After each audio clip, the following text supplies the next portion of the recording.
tunaombesha watu toba kwa imani wakiwa ndani ya nyumba, na mtu ataokoka. Hata kuna mhubiri alikuwa anahubiri anasema shikeni redio, na tukashika redio na tuliombewa. Kwa hivyo ninaombea mtu aliyoka ndani ya nyumba, hao walio kiwanjani watana.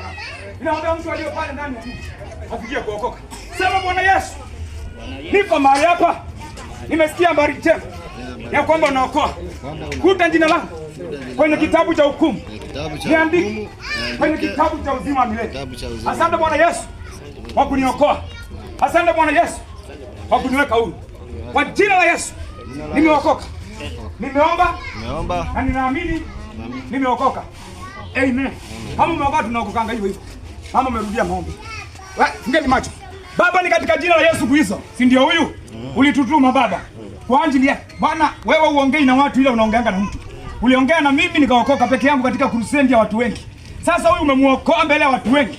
Na hivi leo umemuokoa Bwana, msaidie. Mtangulie huyu mama, huyu dada aliyeamua kusimama na wewe kuokoka maisha yake, umtangulie na umuongoze. Nguvu za giza, mapepo na mashetani yaliyokuwa yanafuatana na maisha yake, maroho ya kutoa uzimu yakashindwe katika jina la Yesu Kristo. Asante Mwokozi, asante Jehova, asante Mfalme wa amani kwa kuwa umemuokoa na umemweka huru. Umetutuma tu tuje huko tuache kazi zetu, shughuli zetu kwa ajili ya huyu. Msaidie na umtende mema. Bwana, tujui moyo wa mtu ila wewe unamjua. Amekuja kwa moyo kuja kukupokea. Msaidie na mtangulie kwa jina la Yesu. Tumeomba na kuamini. Baba, ni katika jina la Yesu Kristo, funga macho. Inua mikono wewe, unatazwa na shetani zikuache. Baba, ni katika jina la Yesu Kristo. Huyu kijana huyu. Katika jina la Yesu. Ramashakata. Rimashakata mama Zaika. Msaidie. Hebu kumbuka Baba, kumbuka wakati ule tulikuwa tunakula maembe, tulikuwa tumevuta bangi za usiku. Bangi tumelewa mpaka tukapanda kwa miembe. Baba, kumbuka hiyo siku. Bana, kama uliokoa kutoka huko mimi Isaac uliniokoa, basi hata huyu unaweza kumuokoa huyu. Msaidie. Haijalishi shetani amefunga kifungo gani.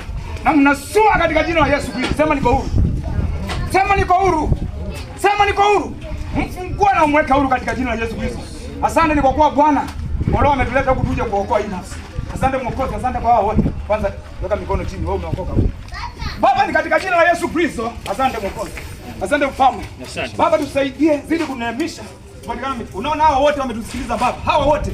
Kwanza kuna huyu mama, alafu kuna huyu mzee, kuna huyu kijana, wote waliotusikiliza. Bwana nashukuru. Nasema uwabariki. Wabariki. Wamefungua sikio kwa ajili yako, kwa ajili ya neno. Wamepatia neno nafasi. Baba, wabariki. Haijalishi mtu ni wa dini gani ama ni nani. Bwana msaidie tu. Msaidie Bwana. Hauokoi ndeni Bwana. Unaokoa nafsi ya mtu. Bwana tusaidie na uwasaidie na watende mema. Labu hizi biashara zikapanuka kwa jina la Yesu. Anaenda uzima. Wewe, holo. Tumemaliza tu.